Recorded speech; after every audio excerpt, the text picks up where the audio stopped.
It's the SeaWorld Splash podcast, bringing you the latest news, rumors, and history from the SeaWorld parks in Orlando, San Antonio, and San Diego. And now, here are your hosts, Joseph, Carmison, Josh, and Sheldon. Well, Wild Days really gives us at SeaWorld the opportunity to share information that they might not normally get about, especially about species that aren't normally at SeaWorld. We're both out here in San Diego. I have two special interviews from Julie Scardina and Eric Davis from the unofficial SeaWorld podcast and his thoughts on Wild Days. So, let's put on those ponchos and get ready to be drenched. Alright, so we get started, Carmison will start us off with the sea lion rescues. Take it away. Okay guys, first on to serious news this past weekend. Well, we were in San Diego. SeaWorld was working around the clock to rescue more than 400 sea lions that were coming in every single day. This is called a mortality event, where an unknown cause is bringing a particular species in on an alarming rate, where animals are sick or dying or are not eating, and 400 sea lion pups kept coming in every single day at SeaWorld San Diego, and the rescue teams had their hands full trying to rescue them. The sea lion training staff from Sea Lion and Otter Stadium was actually closed the show when me and Josh Burgess were over there visiting Joseph, and to help the rescuers in their fight against the mortality event, forcing them to make a difficult decision to close the Sea Lion show for 2 weeks so far. Well, that's what's been going on lately, and it's pretty big. I mean, what do you guys think about that? Because that's a huge commitment that the trainers are making to help the rescuers. I definitely think it's a huge commitment, and it shows that that they don't only care about the animals at the park, they also care about the animals that are out there in the wild. Yeah, truly does show dedication. Yeah, it does. Very respectable, too. Yep. Also, in other news, when we were over there, I managed to catch up with some of my good SeaWorld trainer friends that I know, who work in the Blue Horizons show in SeaWorld San Diego, and we went and watched the show, and we went to go ask them some questions after the show. So we met up with them.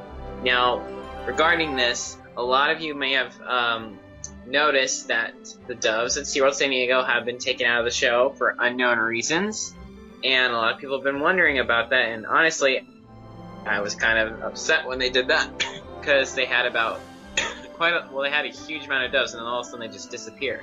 So I went and talked to some of the trainers I knew, and they told me that the doves were taken out, of course, just before Dolphin Island Christmas debuted last year, and they said the doves were very difficult and too much to handle for the aviculture team that trains and takes care of the birds in the stadium.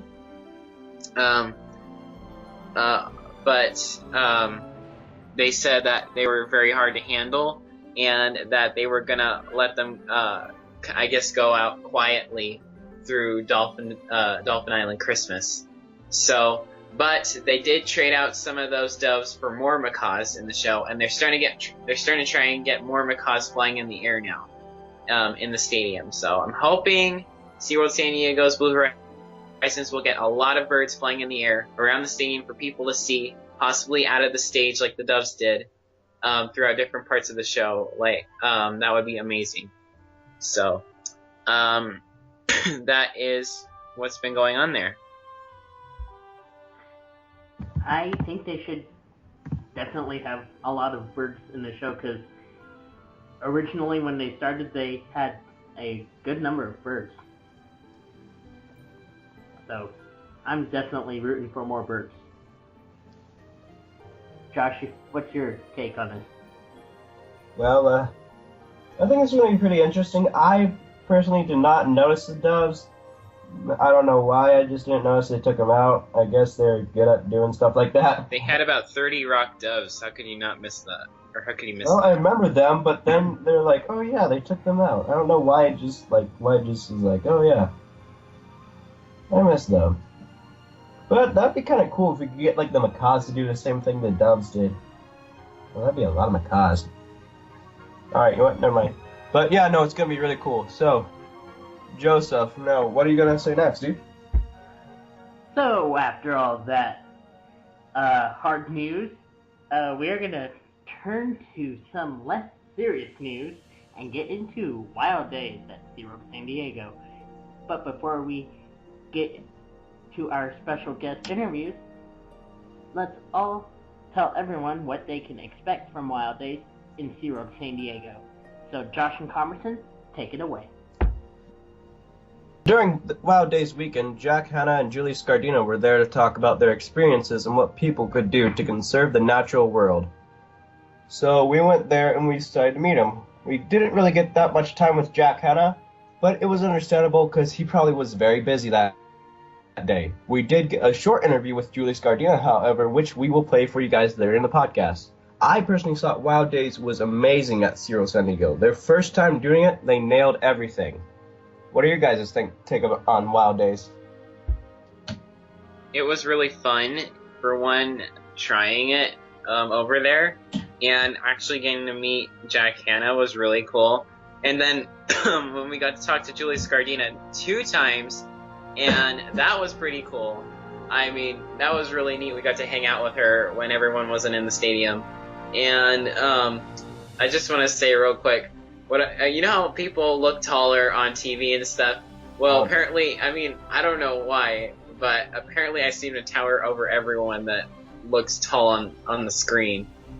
And there's a picture that we took, and I'm like a skyscraper next to Julie. It was hilarious. So, Julie's a lot shorter than I thought. But it's just so weird because everyone's like around her height, and then I like tower over everybody. It's like, oh my gosh. It's stupid. Something I should mention, Joseph, going to say this really quick before I have you say your part, is while we did this, I got Jack Hanna and Julie Scardina to sign my favorite SeaWorld hat. This hat is actually kind of mysterious. I don't know what year I got it. I just remember I got it most likely from San Diego. And even the employees have asked me if I got it that day, because even employees are impressed by that. And I was doing career camp one year. I even heard a Penguin Encounter employee say that they wanted a hat like mine, and they thought it was cool. You really got to figure out the mystery hat, but getting back on topic, I had both of them sign my hat, which was pretty cool. So, what are your takes on this, Joseph, who got something signed as well, as if I remember? Yeah, I definitely love Wild Days. I think it's pretty cool having it out here in San Diego besides Orlando and San Antonio. And now that we have it, it's like all 3 parks are now starting to take that Wild Days trend and share more in-depth experiences with all their guests. Alright, and what did you get signed at Wild Days? Oh, I got my map signed by Julie Scardina and my One Ocean hat signed by Jack Hanna. Oh yeah, I forgot you got the hat signed. Yeah. Copy my idea! Not okay. I'll see you in court. Okay. I'm kidding. Alright. You were not guilty of all charges, and Josh, really? Okay. Anyways. Hugs. Okay. Hugs me, love. Alright, anyways, back on topic. Here is Josh's take with SeaWorld's new educational Shamu show. Take it away. So, something that, before we do it, if you guys want to check out the little presentation they showed during the show, they don't have the pre-show's slideshow, but they do have the show's slideshow. I am saying show a lot in this one sentence.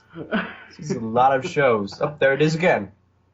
Alright, so, yeah, no, if you go to SeaWorld San Diego's website, click park info, or, like, park hours and show times on, like, Wednesdays in March. Not Wednesdays, but weekends in March. Click the little map thing, and it will say that in shows it'll have killer whales up close, and it'll have a little thicket, and you'll be able to get a PDF presentation of what it was during the show, which is still pretty cool that SeaWorld is allowing us to have this experience. But anyways, so getting on topic, Killer Whales Up Close is the new educational Shamu show for Wild Days weekend at SeaWorld San Diego. And it's more personal and in-depth about information about the killer whales. And even cooler is what I'm being told by Joseph is they brought back an old Believe segment where they had the child pick to give a whale a signal. So, not like touch the whale or anything, but basically do the little hand motions with the whale, which is pretty cool. Another thing about this is I actually did record the whole video on my YouTube account. Now it is a little shaky, so I'm sorry about that, but I should be getting a little, whatever it is, tripod to fix the shakiness of videos soon. So now our videos will be straighter on my YouTube account. By the way, my YouTube account is Shuka21 if you want to go check out Wild Days. Not Wild Days, but Killer Whales Up Close. I'm trying to remember one more thing. Killer Whales Up Close was a lot better than the Shamu educational show because it actually had interaction with people, and it was very integrating. There was a lot of initiation with how whales in the wild. There's a lot of education, fun ways. And they do it in a really, really fun and entertaining way. And yeah, I think the show is really great.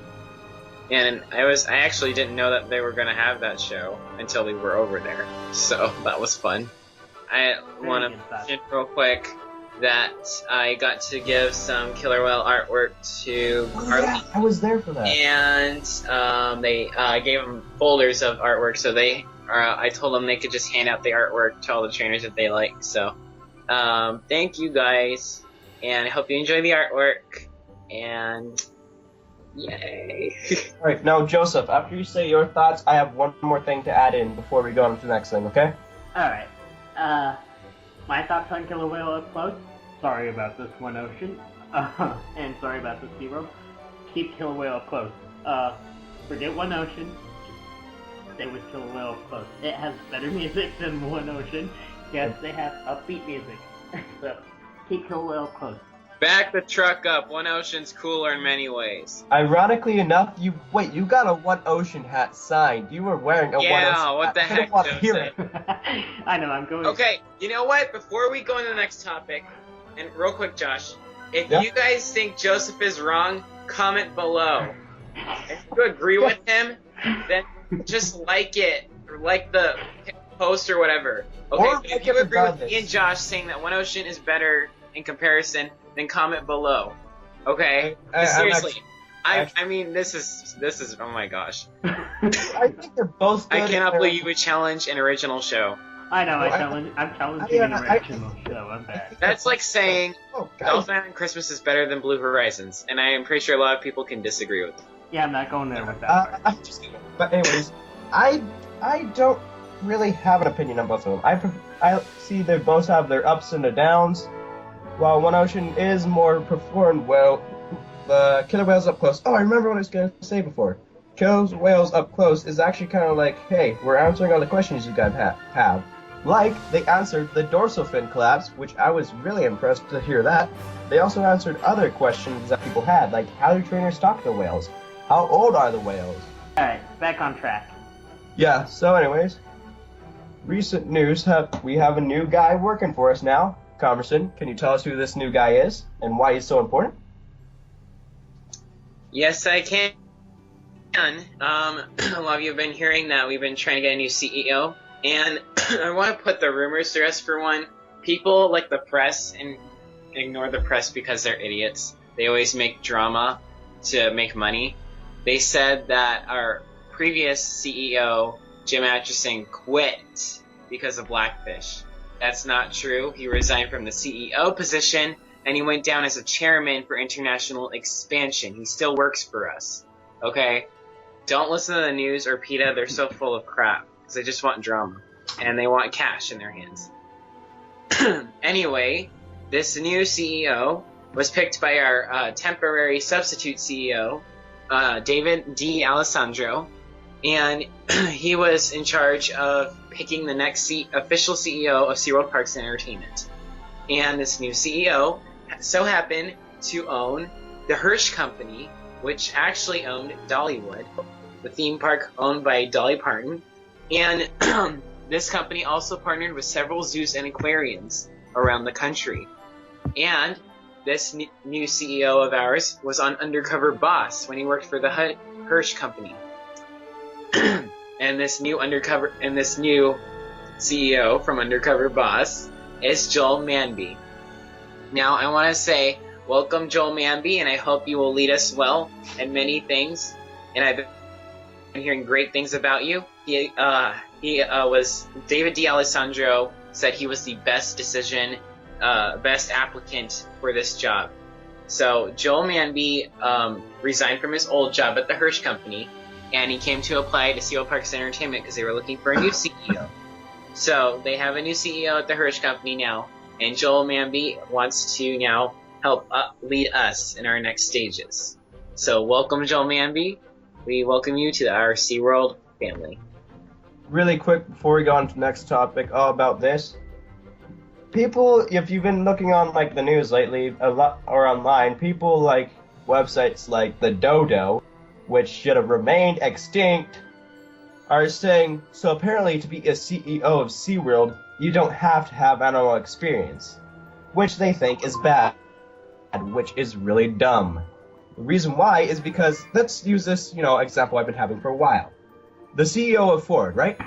If you walked up to him and said, can you build me a car? Every piece, name it, and then build it for me. Would he be able to do it? No. That's because CEOs are only supposed to have, I guess, kind of a common knowledge, or at least that's what I think.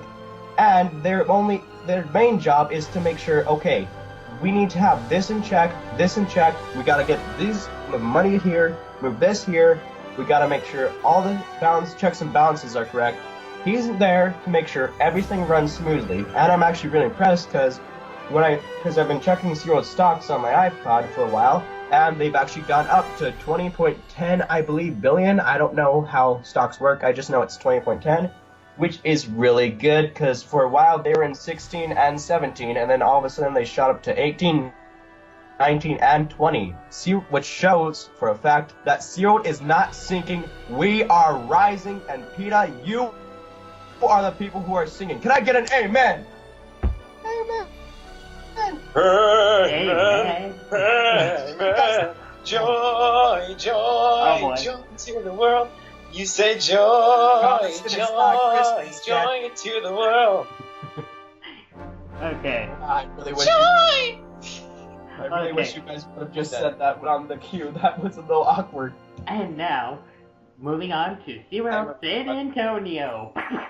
Very awkward person, I know. But what was with the gun sound, Joseph? We're going into SeaWorld San Antonio. Oh, I get it, like... Yeah. Cowboys, like... Just get into the next topic. Bullet gun. Yeah, okay, so...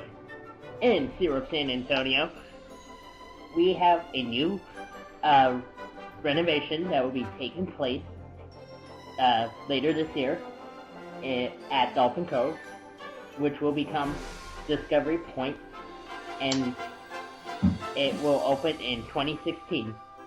So, Carmerson will go ahead and give you more. Take it away. So, Dolphin Point will be put under construction later this year. Dolphin Cove, actually. We kept having problems figuring that out. Dolphin Cove at SeaWorld San Antonio is going to go under some major construction. A lot of you, of course, and I'm pretty sure a lot of us have been looking forward to this because I think a lot of us can agree Dolphin Cove in San Antonio doesn't look that great. But the fact that they're going to turn it into something that's more SeaWorld-like, more original, and more like the natural environment you find these animals in is going to look great. The information for Discovery Point will pretty much, in many ways, be the same as Discovery Cove's Dolphin Lagoon.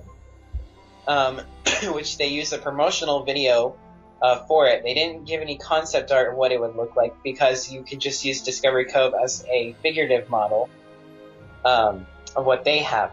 So in many ways, it'll be the exact same as Discovery Cove.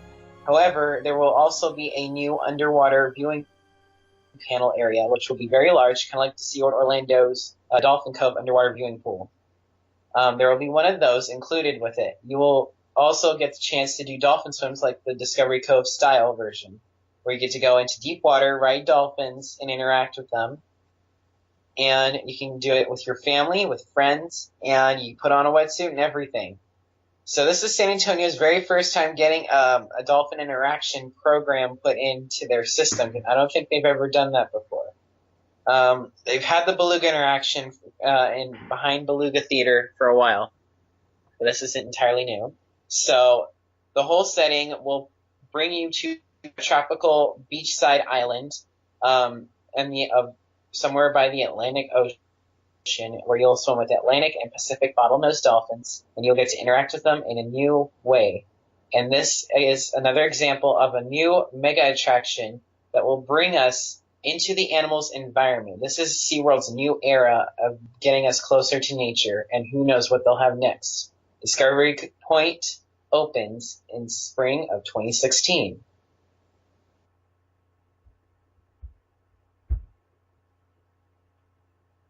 That actually sounds pretty cool. But, Joseph, let's clap for Comerson right now, because that was actually really cool. I'll be here all week. I'm actually very excited for this. Josh, what can you say for this? You were dolphin basketball. That's a podcast inside joke. We'll probably. You took that from Reba. Don't explain it to them. It's an inside joke. You're not. Okay, so this time, where like on the Reba TV show, have you ever seen it? And I'm just kidding. Okay. So after that, we have some amazing interviews to get to from Julie Scardina, SeaWorld Busch Gardens Animal Ambassador, and we also have our interview with Eric Davis from the unofficial SeaWorld podcast. So, wait, Joseph.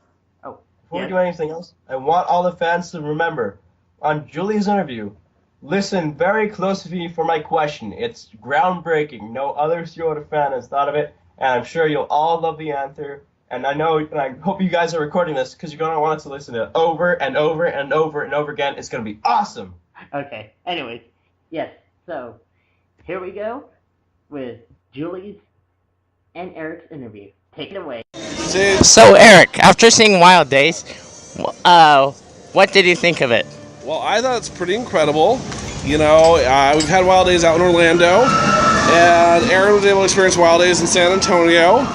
And it's crazy because, there's things different at all the Wild Days, but yet it's all the same. There's things they're saying, which is about inspiring people to preserve and protect our natural world, so it's pretty cool.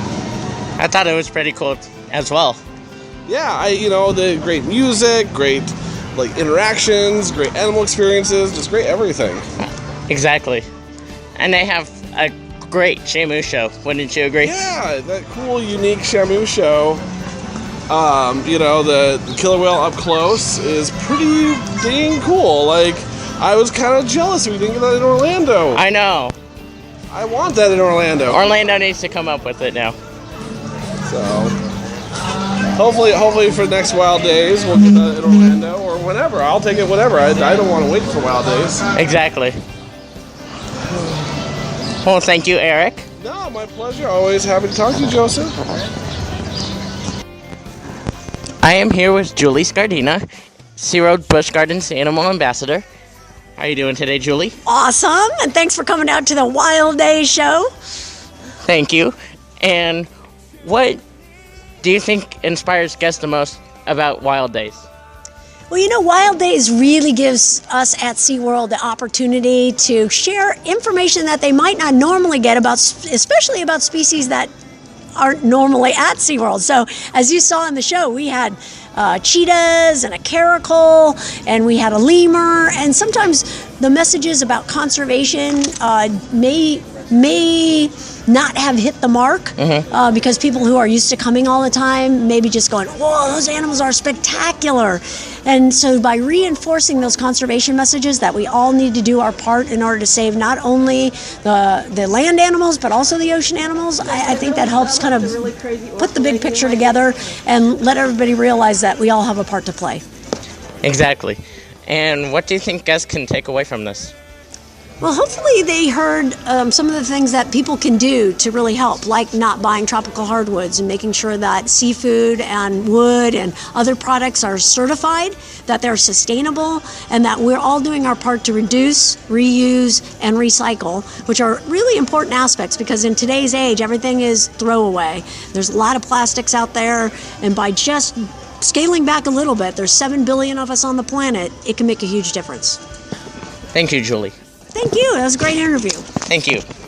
What's your favorite killer whale? I can't answer that. They're all my children. Thank you for those amazing interviews, Eric and Julie. And we'll get more interviews as soon as we talk to public relations at SeaWorld. So, this is a great first step for us. So anyways, guys, last minute things before we end. SeaWorld San Diego is going to have Magic Weekends, which is new. It's going to be weekends in April on the 11th through the 26th. And there also Wild Days will be at San Diego until the end of the month, so make sure you go check out Generation Nature Live. Mindy Irwin will not be making an appearance, but this is the first time Gen Nature has actually been able to go to San Diego, so might as well show up. Joseph? Yes. And in May, SeaWorld will have 7 Seas Food Festival weekend starting on May 2nd and going through the 24th. Yep. And also in May, you can make a splash at Aquatica, which is 15 minutes away from SeaWorld, and it will open on May 23rd, the same day as summer night starts. So you can start your day by making a splash and then light up the night at Shamu Stadium. I wrote that. So anyways, ever had brunch next to a killer whale? Well, now's your chance with Easter Brunch with Shamu. Probably gonna be your last chance to dine by a killer whale, as Blue World will be removing Dine with Shamu. And I don't know how Easter is going to be at SeaWorld, so you could have a fun time at Easter at SeaWorld and remember the true meaning of Easter. And also, SeaWorld held their 4th annual Pull Fun Run this year. All proceeds from that run go directly to Hub SeaWorld Research Institute, conservation and rescue and research efforts. I cannot talk right now. I almost said reservation effort. Oh, that would have been terrible. That would have been terrible. Anyways, this event usually brings attention to the incredible work they do and SeaWorld does to help the animals in need and endangered species from the North to the South Pole. One more thing before we say happy birthday to SeaWorld, because I know we're kind of late, but we didn't get this up at the time of recording, so that SeaWorld has launched a new campaign called AskSeaWorld.com, or actually it's ask.SeaWorldCares.com, where basically they're pretty much just going to be answering all the questions you have for them. Like I've already been on. Questions were like, do you give medication to the killer whales? What about Takara and oh my goodness, I can't remember the other whale. Joseph, who was the whales that Blackfish that's got separated? They said Takara and Kusaka. Yes, you can watch that video. You can watch their explanation. They do not do that. Where in fact what they actually did was Takara was actually an adult at this time, and she was being moved with her calf, who you were shown to be believed Takara as a young baby, which is false. But SeaWorld has the answer on ask.SeaWorldCares.com. So go check it out after you're done listening to this podcast. And if you have any questions, just find a way to ask them there. I've already seen some cool stuff on that website, and I'm really glad they're making it. I'll have to check that website out. Yep, I already did. So, and I gotta check out more. So anyways, Joseph, remember on 3. 1, 2, 3. Happy 51st birthday, SeaWorld. Happy Nice. 51st birthday. Joseph, you gotta learn timing. Oh my goodness. Yes, I know.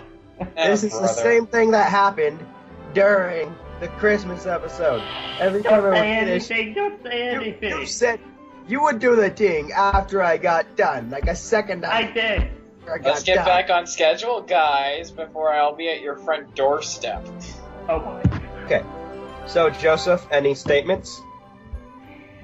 And as always, we thank you for listening. If you have any questions, comments, and or suggestions for topics, or want to share your SeaWorld stories, you can call or text our number 407-900-5309. Also, we'd love to have you share any updates or info, or even drop by and say hello. Also, please don't forget to give us a like on Facebook, facebook.com/SeaWorld podcast, and follow us on Twitter @SeaWorld. You can also follow us on Instagram @SeaWorld, as well as Snapchat @SeaWorld. And don't forget to check out our website www.SeaWorld.weebly.com. You can also check us out on iTunes @SeaWorld. And from all of us here on the SeaWorld Splash team, we thank you for joining us and hope you join us for the next amazing podcast to come. Splash you later. Bye. I'll still be in your nightmares. Just kidding. Splash you later. Next time, we'll see you guys next time in the Splash Zone.